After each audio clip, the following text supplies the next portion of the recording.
दोस्तों, वैसे तो आर्कियोलॉजिस्ट हर दिन कुछ न कुछ नया खोजते ही रहते हैं, लेकिन कुछ डिस्कवरीज ऐसी भी होती हैं जो इतिहास को ही बदल देती हैं।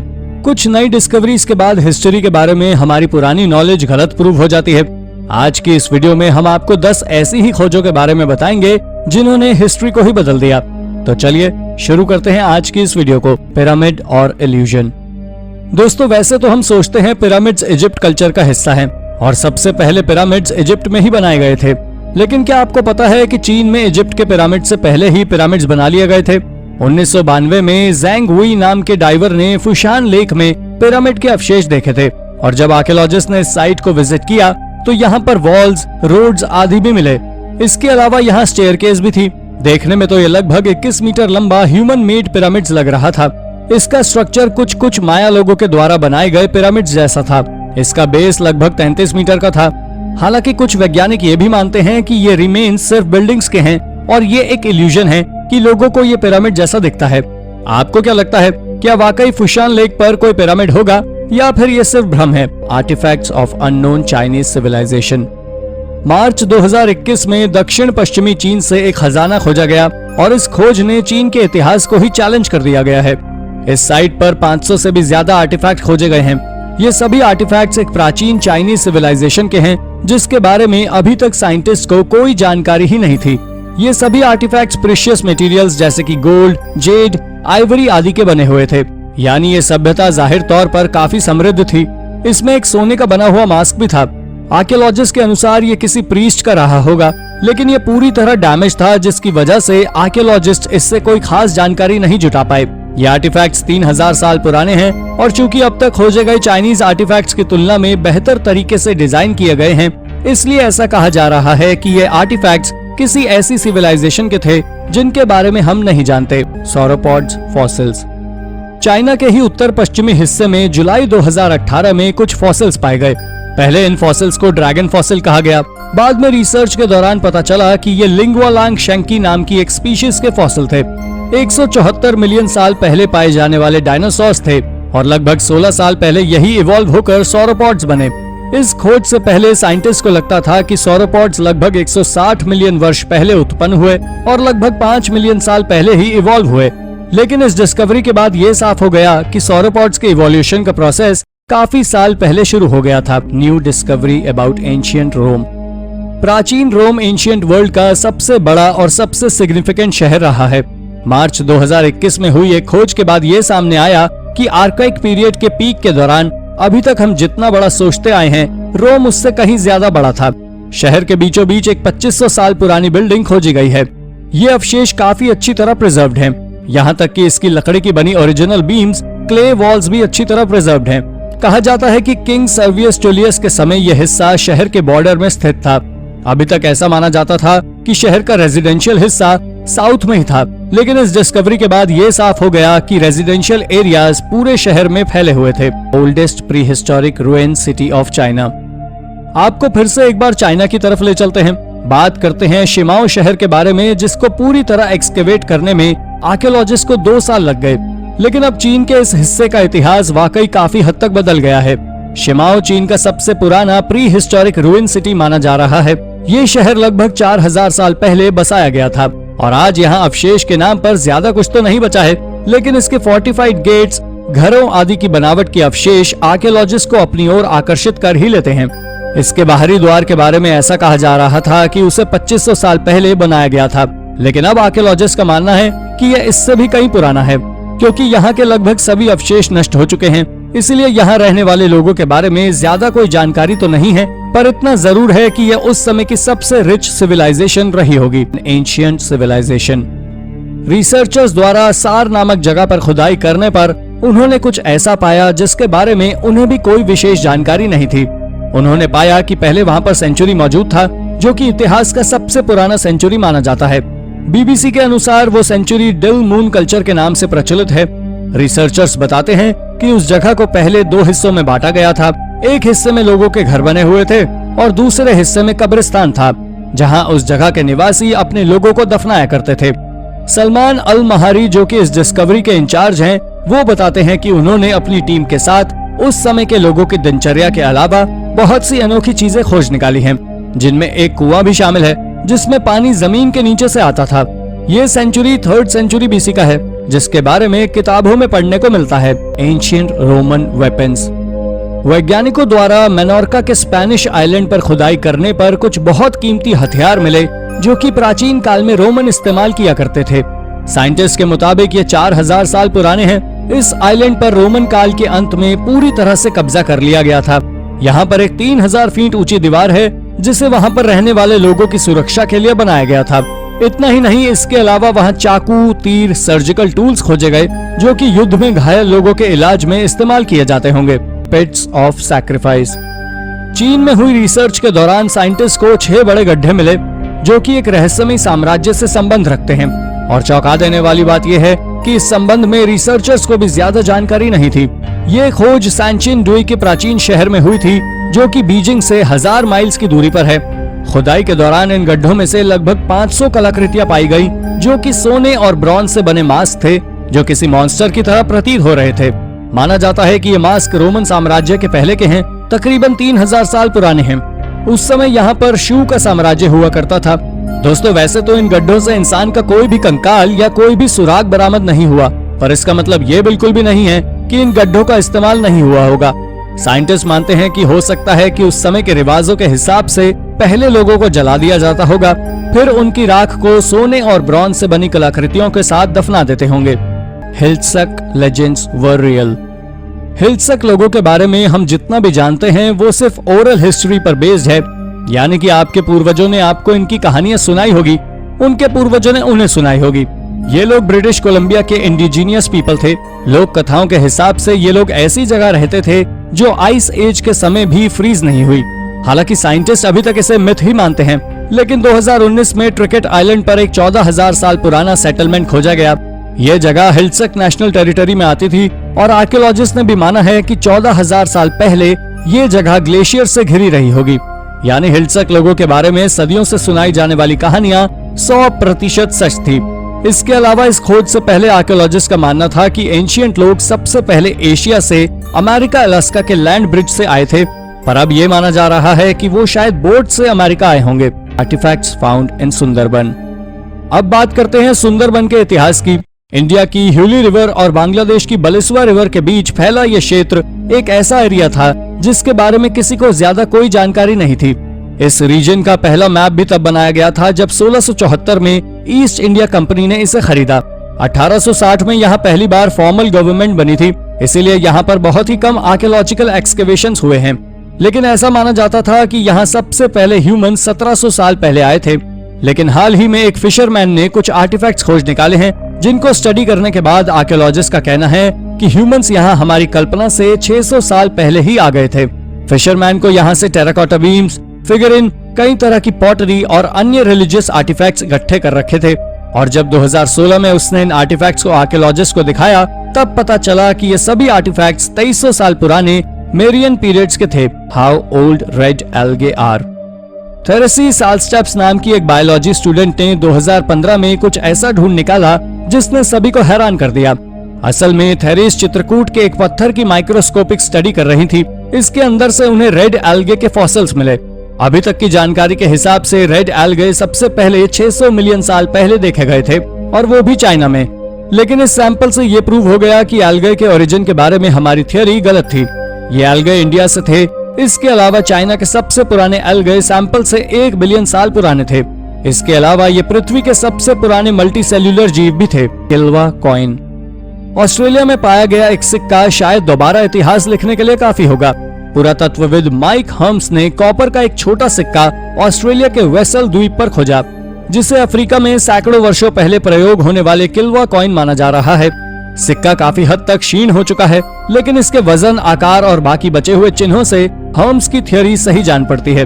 उनका कहना था कि सिक्का 10,000 किलोमीटर दूर तंजानिया से आया है।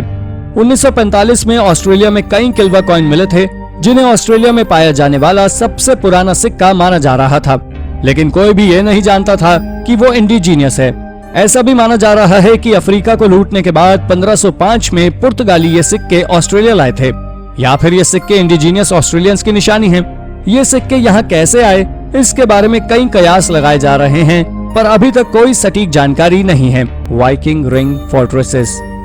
ज्यादातर हिस्टोरियंस इस बात को मानते हैं कि Viking ring fortresses legendary king Harald Bluetooth के द्वारा 10th सेंचुरी में बनवाए गए थे। हालांकि सभी आर्कियोलॉजिस्ट इन फोर्ट्रेसेस को बनवाने के पर्पस पर सहमत नहीं हैं। कुछ का मानना है कि किंग हैरल्ड ब्लूटूथ ने इन्हें अपनी पावर दिखाने के लिए बनवाया था, जबकि कुछ का कहना है कि ये रिंग फोर्ट्रेसेस राजा की डिफेंस स्ट्रैटेजी थी। 2017 में यहाँ पर मेन गेट के पीछे जमीन के अंदर पॉटरी और सेरेमिक्स के अवशेष मिले। ये पॉटरी 11th सेंचुरी में बनाई गई थी, यानी ये फोर्ट्रेसेस करीब 1 सदी तक इस्तेमाल किए गए थे। इसके बाद यहाँ पर ईस्टर्न गेट के पास भी पॉटरी पाई गई थी। इसके अलावा यहाँ से ऐश तथा अन्य अवशेष भी मिले हैं, जिससे ये पता चलता है कि फोर्ट्रेसेस के ढहने के बाद यहाँ पर रिहायशी एरिया बन गया था। Human skull necklace. मध्य अमेरिका में स्थित बेलीज देश के पाकबिटिन शहर में एक योद्धा के मकबरे से कंकाल के साथ उसके गले में एक नेकलेस पाया गया, जो कि इंसान के खोपड़े से बना हुआ था, जिससे अंदाजा लगाया गया कि माया सेंचुरी के आखिरी दिनों में क्या हुआ होगा। देखा गया है कि खोपड़े में जगह जगह पर होल्स मौजूद थे, जिसमें अलग अलग रंग के पंख लगा के उसे सजाया जाता होगा, और जौ के पास भी छेद हैं, जिसमें चमड़े का पट्टा डाल के उसे गले में पहनाया जा सकता है। साइंटिस्ट बताते हैं कि माया किंगडम में उस समय महान शक्तिशाली योद्धाओं को इनाम के तौर पर इंसान के खोपड़े दिए जाते थे। रिसर्चर्स के अनुसार अंदाजा लगाया जा सकता है कि माया सेंचुरी की आखिरी शताब्दी में एक बहुत बड़ा घमासान युद्ध हुआ होगा, द टूम्ब ऑफ सिडोमारा। ब्रिटेन के काउंसिल जनरल C.W. विल्सन के साथ, जो कि सन 1882 में टर्की के एनाटोलिया इलाके में विजिट पर गए हुए थे, गलती से वो एक पत्थर से बनी हुई कब्र से टकरा गए। उस समय उन्हें नहीं पता था कि वो कब्र कितनी कीमती है। कब्र की मूर्ति कला और चित्रकारी देखकर विल्सन चौंक गए, जो कि रोमन फैशन में सजा हुआ था, और ताश के पत्ते के आकार भी जगह जगह पर मौजूद थे। इस बेहतरीन चित्रकला को देखकर ये अंदाजा लगाया जा सकता है कि ये कब्र 3री शताब्दी की है। उस समय एनाटोलिया में रोम का साम्राज्य हुआ करता था। विल्सन उन मूर्ति के सिर को काटकर अपने साथ ब्रिटेन ले आए। बाकी की मूर्ति को उन्होंने जमीन में दफना दिया, जो कि 2 दशकों तक वहीं पर दफन रही। आज ये कब्र कोनिया के म्यूजियम में मौजूद है। सबसे रोमांचित और रहस्यमयी बात यह है कि इस कब्र पर मौजूद चित्रकला बहुत अनोखी है, जिसका रहस्य कोई नहीं जान पाया है। Alexander the great. इजिप्ट के पुराने शहर अलेक्जेंड्रिया में 9 महीने की खुदाई के दौरान अलेक्जेंडर द ग्रेट की मूर्ति मिली, जो कि 2200 साल पुरानी है। आज भी अलेक्जेंडर आर्कियोलॉजिस्ट द्वारा अलेक्जेंड्रिया नामक शहर में खुदाई की गई, जो कि रोम के बाद मेडिटेरेनियन टाइम का दूसरे स्थान पर मौजूद सबसे शक्तिशाली शहर है। अलेक्जेंडर के मृत्यु के बाद के कुछ वर्ष बाद तक ये जगह एक बहुत बड़ा व्यापार केंद्र बना हुआ था। आर्कियोलॉजिस्ट को खुदाई करने पर वहाँ कुछ सिक्के मिले, मछली पकड़ने वाले कांटे मिले, मटके और कुछ रहस्यमयी चीजें देखने को मिली। माना जाता है कि ये सामान वहाँ से गुजरने वाले यात्रियों को दिए जाते थे। Petroglyphs of California. अभी हमने आपको बताया नॉर्थ अमेरिका के पेट्रोग्लिफ्स के बारे में, लेकिन सिर्फ नॉर्थ अमेरिका के पेट्रोग्लिफ्स ही इकलौते मिस्टीरियस पेट्रोग्लिफ्स नहीं हैं, बल्कि कैलिफोर्निया में भी ऐसे मिस्टीरियस पेट्रोग्लिफ्स पाए गए हैं। कैलिफोर्निया डेजर्ट के लगभग 150 किलोमीटर के हिस्से में फैले हुए इन कोसों पेट्रोग्लिफ्स तक पहुंचना किसी आम इंसान के बस की बात नहीं है, क्योंकि ये आर्टिफैक्ट्स रीजन के naval air weapon station area में स्थित हैं। इसमें शीप्स, स्नेक्स, लायंस और टर्टल्स के फिगर्स बने हुए हैं। इसके अलावा कुछ ह्यूमनॉइड फिगर्स भी थे। आर्कियोलॉजिस्ट का कहना है कि ये पेट्रोग्लिफ्स किसी तरह की वर्शिप को रिप्रेजेंट करते हैं, लेकिन ये थ्योरी भी सिर्फ गेस है और साइंटिस्ट भी कोसो पेट्रोग्लिफ्स को एक्सप्लेन नहीं कर पाए हैं। Y spiral. दोस्तों, अगर हम कार्विंग्स की बात कर रहे हैं तो सिर्फ पेट्रोग्लिफ्स ही एकमात्र मिस्टीरियस कार्विंग नहीं है। ऐसी ही एक और रहस्यमय कार्विंग का शेप है स्पाइरल, जिसे आज भी एक्सपर्ट्स डीकोड नहीं कर पाए हैं। ये किसी एक साइट पर नहीं, बल्कि दुनिया भर में अलग अलग आर्कियोलॉजिकल साइट्स पर, वहाँ के पत्थरों में, यहाँ तक कि कई बार लकड़ी पर भी है। लेकिन ये कार्विंग्स किसने बनाई, इसका साइंटिस्ट को भी कोई आइडिया नहीं है। क्योंकि ये कार्विंग्स दुनिया के कई हिस्सों से मिली है, इसलिए ये बता पाना भी मुश्किल है कि किन लोगों ने इन कार्विंग्स को बनाया था और इनका मतलब क्या था, और एंशिएंट लोगों ने इन्हें स्पाइरल शेप में ही क्यों बनाया। आपको क्या लगता है, हमारी गैलेक्सी मिल्की वे का स्पाइरल शेप और इन कार्विंग्स का शेप सेम होना सिर्फ एक कोइंसिडेंस है? अपना जवाब हमें कमेंट करके जरूर बताएं। Mysterious martyr. इजराइल में की गई खुदाई के दौरान आर्कियोलॉजिस्ट द्वारा एक ऐसी रहस्यमयी चर्च को खोजा गया। रिसर्चर्स बताते हैं कि जिस समय चर्च का निर्माण किया गया था, उस समय बिजेंटाइन साम्राज्य ने इजराइल को नियंत्रित किया था। माना जाता है कि 578 में चर्च का निर्माण किया गया। 634 में राशिदुन कैलिफेट ने इजराइल पर कब्जा कर लिया, लेकिन इस क्षेत्र में इस्लाम के विकास के बावजूद चर्च फला फूला और इसे 10वीं शताब्दी तक नहीं छोड़ा गया। रिसर्चर्स बताते हैं कि चर्च में मिले एक इंस्क्रिप्शन में दावा किया गया है कि ये चर्च एक शहीद व्यक्ति को समर्पित है, लेकिन वैज्ञानिकों को कोई भी सुराग नहीं मिले जिससे ये साबित हो सके कि ये अज्ञात शहीद व्यक्ति है कौन, जिस कारण ये आज भी एक रहस्य बना हुआ है। Lost burial of the queen. Archaeologist मानते हैं कि उन्होंने इंग्लैंड में 8वीं शताब्दी की मोनेस्ट्री के कुछ सुराग खोज निकाले हैं जो कि एंग्लो सेक्शन दिनों के हैं, जहां पर मर्सिया की रानी का राज्य हुआ करता था। 1300 साल पहले मर्सिया साम्राज्य मध्य युग के सबसे शक्तिशाली साम्राज्यों में से एक था। मर्सिया साम्राज्य पूर्वी एंग्लिया के राज्य से सड़क के पार था, जिस पर एक बहुत प्रचलित और शक्तिशाली राजा ऑफा का राज्य था, जिन्होंने वहां 757 और 796 के बीच राज्य किया और जिनकी मृत्यु के बाद पूरा साम्राज्य उनकी पत्नी को सौंप दिया गया। रानी सिनेथ्रिट इतिहास की सबसे शक्तिशाली महिलाओं में से एक है।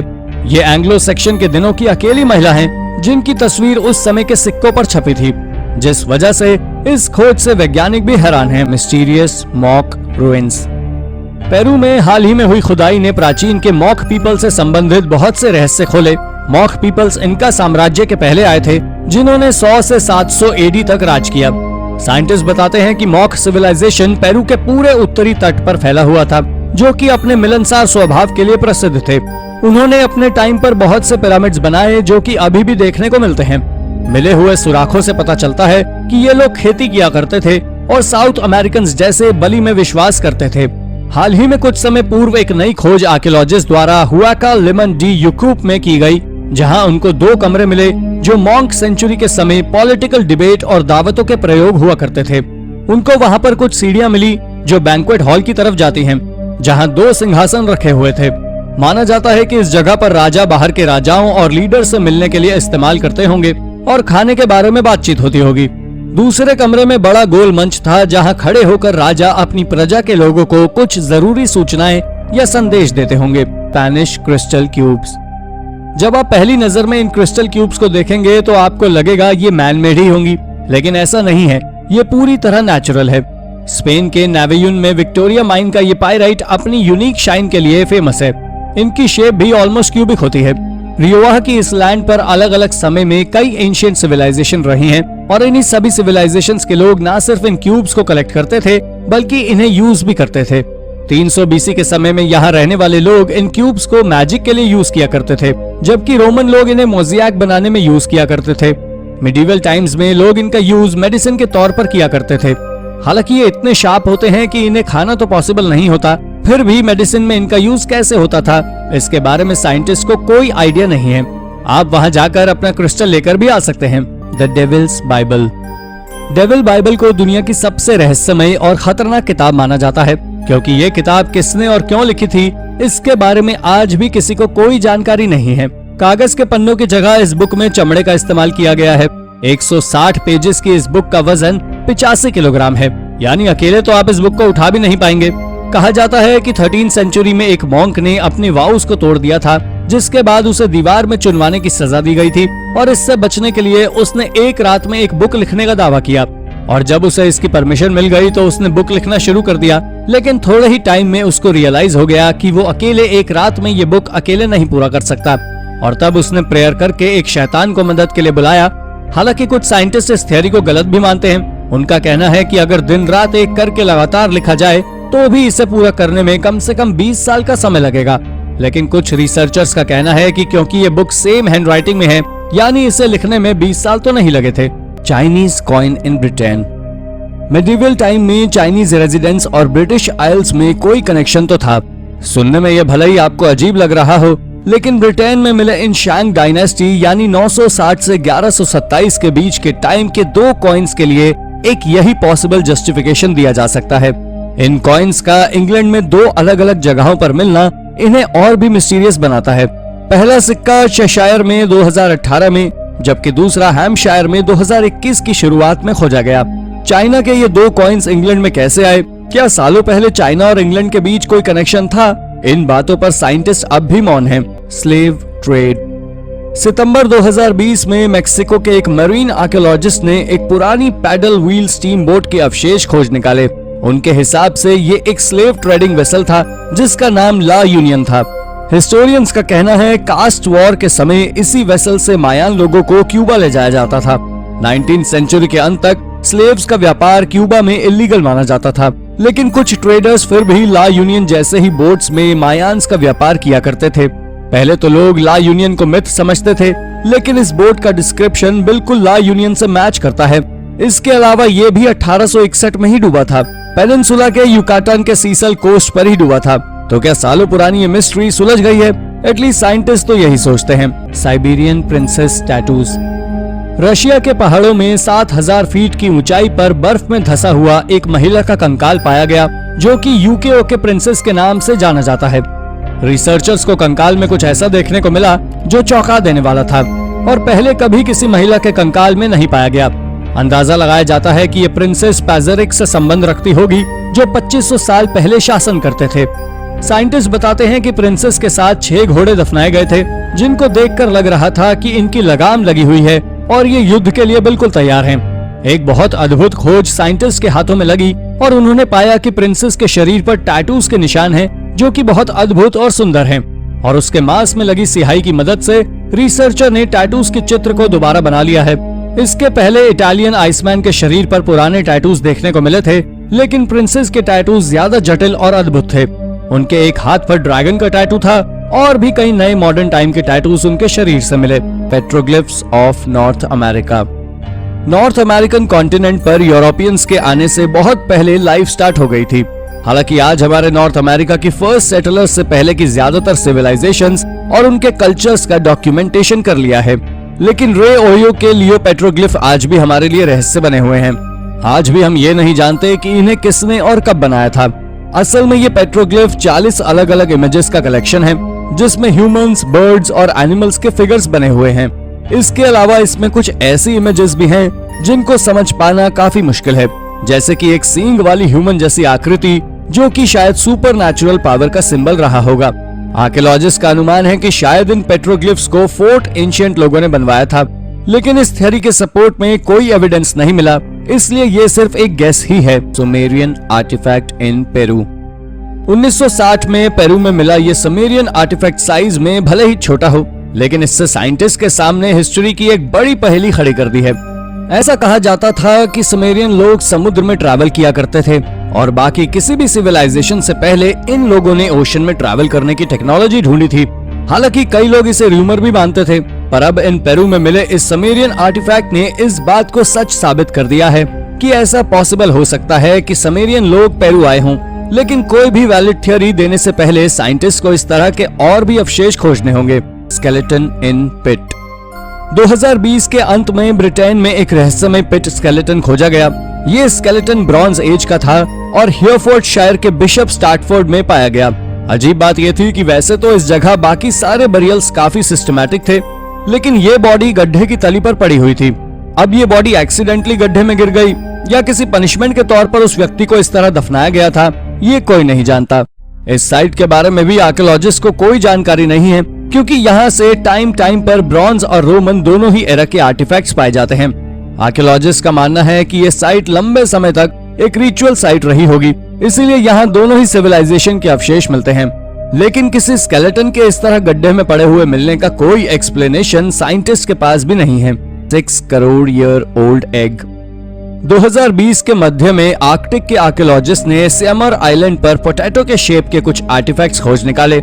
इसकी स्टडी करने के बाद पता चला कि ये एक 6 करोड़ 80 लाख वर्ष पुराना एक एग था। साइंटिस्ट के अनुसार ये अब तक का खोजा गया सबसे बड़ा एग है और ये जरूर किसी पुरानी जायंट मरीन स्पीशीज का रहा होगा, जो कि डायनासोर्स के समय में एग्जिस्ट थी। क्योंकि इस एग के अंदर किसी तरह का एम्ब्रियो नहीं निकाला है, इसलिए हम ये तो नहीं बता सकते कि ये क्रीचर कैसा दिखता रहा होगा। लेकिन आश्चर्य की बात यह है, अभी तक साइंटिस्ट को लगता था कि इस तरह के बड़े जायंट मरीन एनिमल्स अंडे नहीं देते, बल्कि बच्चों को जन्म देते हैं, और इस डिस्कवरी ने पूरी रिप्रोडक्टिव थ्योरी को ही चेंज कर दिया। हालांकि अभी इसके बारे में कोई भी सटीक एक्सप्लेनेशन देने से पहले साइंटिस्ट को इस पर काफी स्टडी करनी होगी। Carvings inside crater. सबसे बड़ा एस्ट्रॉइड क्रेटर साउथ अफ्रीका में है, जिसे रेटिफोर्ट इम्पैक्ट साइट के नाम से जाना जाता है। ये करीब 290 मीटर चौड़ा है और लगभग 2 बिलियन वर्ष पहले एक एस्टेरॉइड के धरती से टकराने से बना था। लेकिन अभी ये आश्चर्यजनक खोज ये क्रेटर नहीं है, बल्कि इसके अंदर मिली रॉक कार्विंग्स हैं। क्रेटर को 1960 में खोजा गया और तब से साइंटिस्ट इसे लगातार एग्जामिन ही कर रहे हैं। 2019 में इसके अंदर से पत्थर पर बनी कार्विंग्स मिले और इसने आर्कियोलॉजिस्ट का ध्यान अपनी ओर आकर्षित किया। इसमें जानवरों आदि के चित्र बने हुए हैं और आर्कियोलॉजिस्ट का मानना है कि इन्हें यहाँ रहने वाले कोई शैन लोगों ने बनाया होगा। सबसे पुरानी कार्विंग 8000 साल पुरानी थी, जबकि सबसे नई सिर्फ 500 साल पुरानी, यानी ये लोग यहाँ हजारों सालों तक रहे थे। इन कार्विंग्स की सबसे अजीब बात ये थी कि इनको ऑल्टर किया गया था। कुछ एनिमल्स हेड के ऊपर दोबारा नए एनिमल हेड्स बनाए गए थे। इस ऑल्टरेशन की जरूर कोई न कोई वजह रही होगी, लेकिन वो वजह क्या थी ये हम अभी तक नहीं पता लगा पाए हैं। Giant footprint. ऑलमोस्ट हर प्राचीन सिविलाइजेशन के लोग जायंट्स में बिलीव करते थे। यहाँ तक कि आज भी बहुत से ऐसे लोग हैं जो मानते हैं कि एक समय पर विशालकाय लोग धरती पर थे। लेकिन कुछ लोग ऐसे भी हैं जो इस थ्योरी को नहीं मानते।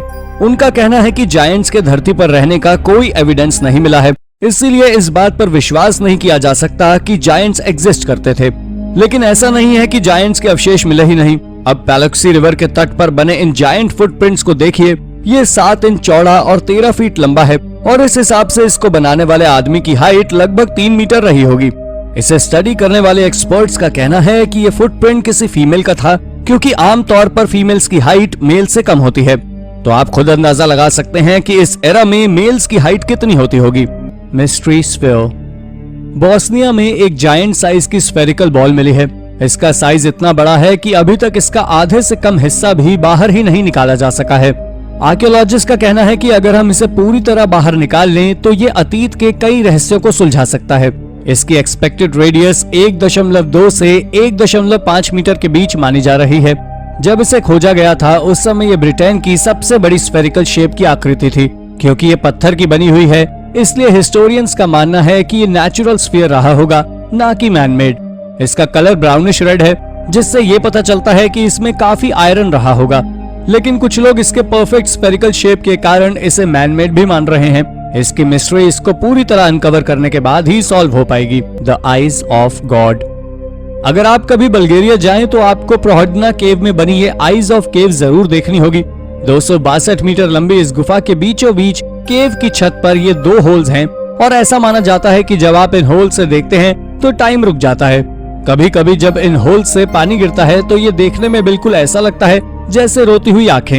इन आंखों के अलावा ये जगह बंजी जंपिंग के लिए भी फेमस है। इसके अलावा आप यहाँ पर रॉक क्लाइंबिंग और ट्रैकिंग भी कर सकते हैं। तो ये जगह ना सिर्फ हिस्टोरिकल पॉइंट ऑफ व्यू से कमाल है, बल्कि ये एक अच्छा खासा पिकनिक स्पॉट भी है। क्योंकि प्राचीन काल में यहाँ ह्यूमंस भी रहा करते थे, तो साइंटिस्ट ये नहीं समझ पा रहे हैं कि इसे ह्यूमंस ने बनाया था या फिर इरोजन की वजह से ये होल्स नेचुरली क्रिएट हुए हैं। Fountain tree. ये पेड़ 100 से 150 साल पुराना है। इस मलबेरी के पेड़ के तने के बीच में होल है और इस होल से इस पेड़ के नीचे के स्प्रिंग का पानी कुछ इस तरह निकलता है कि देखने में ये किसी सुंदर फाउंटेन जैसा लगता है। वैसे तो इसका नाम मॉन्टेनग्रोस गशिंग वाटर ट्री है, लेकिन लोग इसे फाउंटेन ट्री भी कहते हैं। हालांकि हमेशा इस पेड़ से फाउंटेन नहीं बहता, बल्कि सिर्फ भारी बारिश के समय में ये पेड़ वाटर फाउंटेन में कन्वर्ट हो जाता है। हालांकि ये कोई मैजिक नहीं है, इसके पीछे साइंटिफिक रीजन है। इस पेड़ के नीचे एक स्प्रिंग बहती है और हैवी रेन के दौरान प्रेशर क्रिएट होने से पानी ऊपर आ जाता है और पेड़ के तने के होल से निकलकर वाटरफॉल जैसा बन जाता है। The disappearing road. अगर हम ये कहें कि एक ऐसी सड़क भी है जो गायब हो जाती है तो शायद आप यकीन ही नहीं करेंगे, लेकिन यकीन मानिए ये कोई मनगढ़ंत कहानी या किसी मूवी की स्टोरी नहीं है, बल्कि ये एक रियल सड़क है जहां आप सिर्फ कभी कभी ही ड्राइव कर पाएंगे, क्योंकि ये सड़क दिन में 2 बार गायब हो जाती है। अटलांटिक कोस्टलाइन पर स्थित 3 किलोमीटर लंबी ये सड़क टाइड्स के कारण पानी से पूरी तरह कवर हो जाती है और सिर्फ लो टाइड के समय ही नजर आती है। इसे फ्रांस का नेशनल मॉन्यूमेंट भी माना जाता है, लेकिन टाइड की वजह से इस सड़क का गायब होना और दोबारा नजर आना जितना इंटरेस्टिंग लगता है उतना ही डेंजरस भी है, क्योंकि इसका वाटर लेवल 3 मीटर तक भी चला जाता है। फिर आपको चिंता करने की जरूरत नहीं है, क्योंकि जगह जगह पर इलेक्ट्रिकल सिग्नल्स लगे हुए हैं जिनकी मदद से आपको पता चल जाता है रोड कहां से पासिबल है और कहां से नहीं। The crooked forest. पोलैंड का ये ईरी फॉरेस्ट वर्ल्ड वॉर 2 के दौरान बना था। इस जंगल की खासियत है इसके अजीब शेप वाले पेड़। यहाँ के 400 क्रूक्ड शेप के पाइन ट्री। इन पेड़ों का तना अपने निचले हिस्से से 90 डिग्री एंगल से मुड़ा हुआ ही उगता है और लगभग 90 सेंटीमीटर तक बेंट होकर ये सी शेप बनाते हैं और फिर स्ट्रेट हो जाते हैं। ये पेड़ लगभग 15 मीटर तक लंबे होते हैं। इन पेड़ों की हेल्थ पर इनके बेंट होने का बिल्कुल भी असर नहीं होता। कुछ लोग ऐसा मानते हैं कि जेनेटिक म्यूटेशन की वजह से ये होता है, बल्कि एक अन्य थ्योरी के हिसाब से इस एरिया में ग्रेविटेशनल पुल की वजह से ये पेड़ बेंट होते हैं। जबकि एक और रीजन ये है कि लोकल फॉरेस्टर्स इस पेड़ के प्लांट को इसी तरह मोड़कर उगाते थे, जिसकी वजह से ये पेड़ इसी तरह के ही उगने लगे। पेट्रीफाइंग वेल। ये वेल यूरोप के नॉर्थ यॉर्कशायर में स्थित है। अगर इस कुएं में कोई ऑब्जेक्ट डाल दिया जाए तो उसके ऊपर एक स्टोन जैसी परत चढ़ जाती है, जो देखने में किसी एपोकलिप्स फिल्म जैसी लगती है। सदियों तक लोग ऐसा मानते थे कि इस कुएं को किसी डेविल का शाप मिला था। इसका शेप भी देखने में किसी स्कल जैसा लगता है और लोगों का मानना था अगर वो कुएं को टच करेंगे तो वो भी पत्थर के बन जाएंगे। कुछ मॉडर्न साइंटिस्ट ने इस कुएं के पानी का सैंपल लिया और बाद में पता चला कि इसमें मिनरल्स, खासकर कैल्साइट का लेवल काफी हाई है, जिसकी वजह से इसके पानी में पड़े किसी भी ऑब्जेक्ट पर एक स्टोन जैसी कोटिंग हो जाती है। अगर कोई ऑब्जेक्ट लंबे समय तक पड़ा रहे तो ये कोटेड शेल काफी हार्ड भी हो जाता है। The devil's finger. हमारी पिछली स्टोरीज की तरह ये किसी डेविल या कर्स की कहानी नहीं है, बल्कि ये एक फंगस है जिसे कॉमनली डेविल्स फंगस के नाम से जाना जाता है। वैसे ओरिजिनली अमेरिका में पाया जाता है और वहाँ इसे ऑक्टोपस फंगस के नाम से जाना जाता है, लेकिन ग्लोबल वार्मिंग बढ़ने की वजह से ये यूरोप में भी काफी कॉमन हो रहा है। इसकी बॉडी स्टारफिश जैसी होती है, जिसमें 6 या 8 आर्म्स होते हैं और इसका कलर ब्राइट रेड होता है। इससे बहुत गंदी स्मेल आती है, बिल्कुल सड़े हुए मीट जैसी स्मेल। तो इसे देखना आपके लिए कोई प्लेजरेबल अनुभव नहीं होगा। Sunken park. वैसे तो आपने बहुत से अलग अलग पार्क्स देखे होंगे, लेकिन ये पूरी तरह पानी में डूबा हुआ पार्क आपका मन मोह लेगा। ऑस्ट्रिया में एक ग्लेशियर के पिघलने से एक पूरा का पूरा पार्क लेक के पानी के अंदर डूब गया। इसमें पाथवेज, पेड़, यहाँ तक कि ब्रिजेस भी हैं।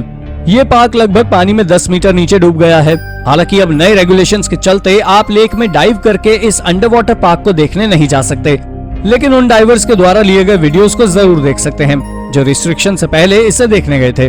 तो दोस्तों, ये थी हाल ही में यूरोप में खोजी गई 10 ऐसी चीजें जिनके बारे में सुनकर आपके होश ही उड़ जाएंगे। इनमें से कौन सी डिस्कवरी आपको सबसे रोचक लगी? अपना जवाब हमें कमेंट करके जरूर बताएं और ऐसी ही अन्य रोचक जानकारियों के लिए हमारे चैनल को सब्सक्राइब करना ना भूलें। धन्यवाद।